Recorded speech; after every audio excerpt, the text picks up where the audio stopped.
Assalamualaikum warahmatullahi wabarakatuh. Halo semuanya, kami dari kelompok 3 mata kuliah statistika dari kelas 2 akuntansi syariah akan mempresentasikan hasil output proyek statistika kami dengan tema analisis regresi berganda dengan saya sendiri Hanifsi Kurniawati dengan presensi nomor 2. Saya Mutiara Asli, presensi 13. Saya Rizkyawati, presensi 36. Saya Putri Farmantuli Abbas, presensi 16. Kami mengerjakan proyek ini di bawah bimbingan dosen kami yaitu Ibu Nur Laila Fitriana SE MSc. Dalam proyek ini kami akan membahas secara detail tentang bagaimana tutorial menggunakan analisis regresi berganda dengan bantuan Microsoft Excel. Dan semoga penjelasan kami nanti bisa dipahami dengan baik. Pertama, mari kita kenali terlebih dahulu variabel-variabel yang digunakan dalam analisis ini dengan judul perubahan debt to equity ratio dan net profit margin terhadap perubahan laba pada perusahaan pabrik di Indonesia. Kita analisis terlebih dahulu untuk perubahan laba. Perubahan laba merupakan variabel dependent atau bisa disebut sebagai Y. Artinya, ini adalah variabel yang ingin kita prediksi atau jelaskan pengaruhnya.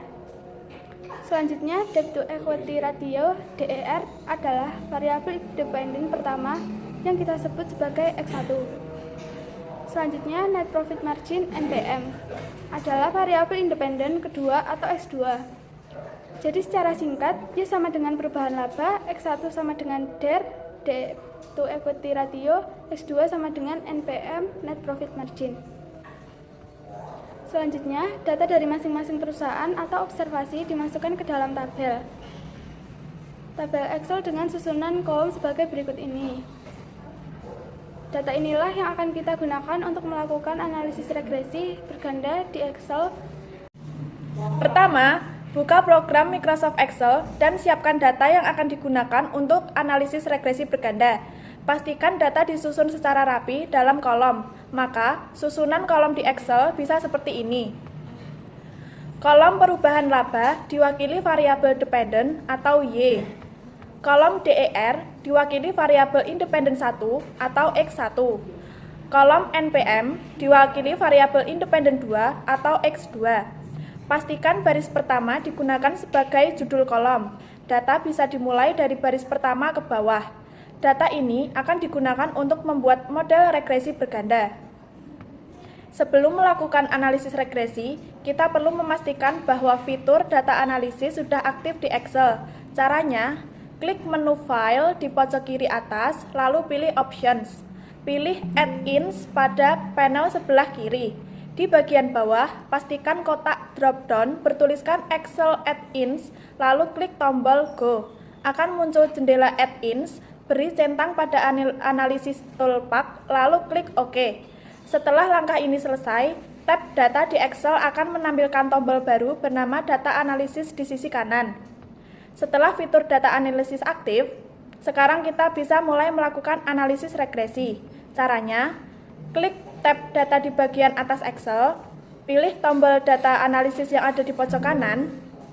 Di dalam daftar analisis yang muncul, pilih opsi Regression, lalu klik OK. Akan muncul kotak dialog pengaturan regresi. Di dalam kotak dialog tersebut, pada bagian input Y rank, masukkan rank data untuk variabel dependent. Pada bagian input X rank, masukkan rank data untuk kedua variabel independen. Centang kotak label jika baris pertama berisi judul kolom.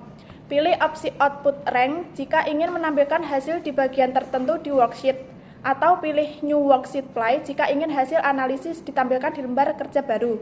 Setelah semuanya diatur, klik OK. Nah, dari hasil output Excel, kita mendapatkan multi R, yaitu sebesar 0,558, atau koefisien korelasi R, hubungan antara variabel dependen perubahan laba dengan var independen DER dan NPM sebesar 0,55, yang berarti bahwa memiliki hubungan yang positif sedang.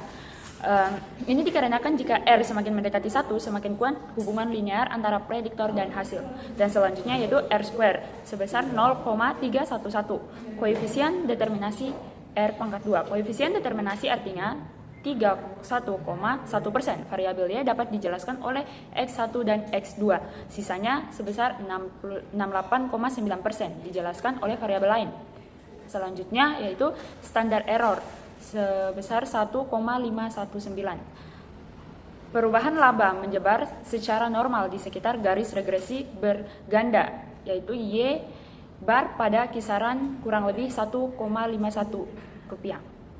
Nah, yang terakhir ialah observasi atau jumlah sampel penelitian sebanyak 22 responden.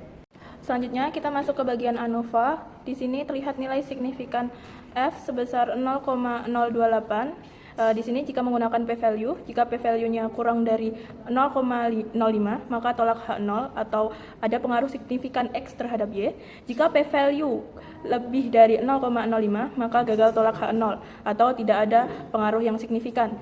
Di sini p-value untuk uji F ini adalah 0,028 yang mana ini kurang dari 0,05 yang menunjukkan bahwa model regresi ini memiliki pengaruh signifikan secara keseluruhan. Dengan kata lain, variabel independen X memiliki pengaruh yang signifikan terhadap variabel dependen Y. Lalu selain itu ada F hitung di sini sebesar 4,30 yang mana jika F hitung lebih dari F tabel maka tolak H0. Dan jika F hitung lebih dari F tabel, maka gagal tolak H0. Di sini F hitungnya 4,30, sedangkan F tabelnya itu 3,52. Jadi 4,30 ini lebih besar dari 3,52. Artinya tolak H0 dan terima H1. Variabel bebas X1 dan X2 ini secara bersama-sama berpengaruh nyata terhadap variabel terikat Y. Ada DF yaitu derajat kebebasan. DF di sini itu ada 19. Lanjut ke koefisien. Di sini untuk besaran intercept di koefisien itu ada 4,063. Untuk X1-nya itu sebesar minus 2,076. Lalu untuk X2-nya 3,436. Di sini kita bisa membuatnya menjadi persamaan regresi, yaitu Y sama dengan 4,063 dikurangi 2,076 X1 ditambah 3,436 X2.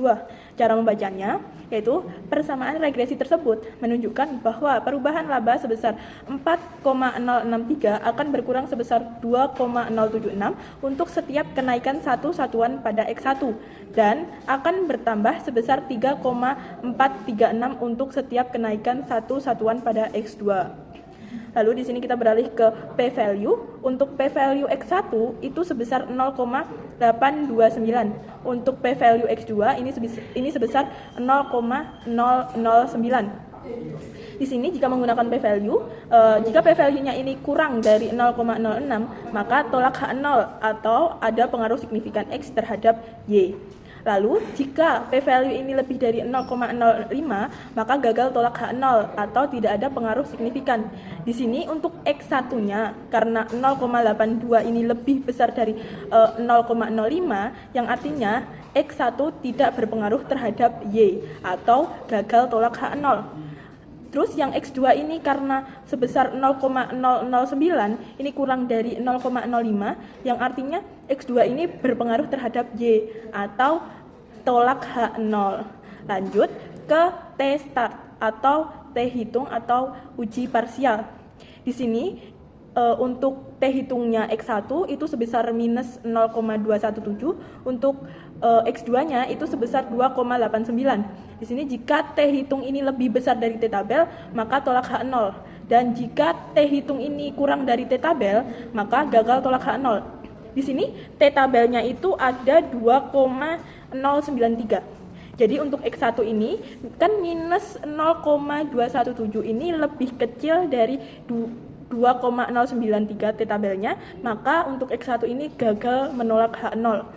Lalu untuk X2-nya ini 2,899 untuk T-hitungnya ini lebih besar dari T-tabelnya yaitu 2,093 yang artinya ini menolak H0. Lanjut ke standar error di sini atau standar error di sini atau kesalahan baku penduga. SB1 ini mewakili X1 dan SB2 ini mewakili X2. Di sini untuk X1 di standar error itu sebesar 9,53. Lalu untuk X1-nya ini di standar error itu sebesar 1,18.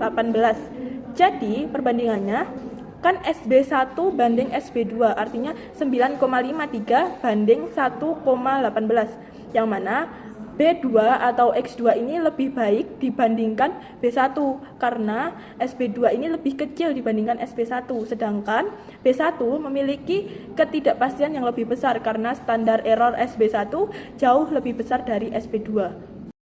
Sekian presentasi video dari kami, kelompok 3. Thank you.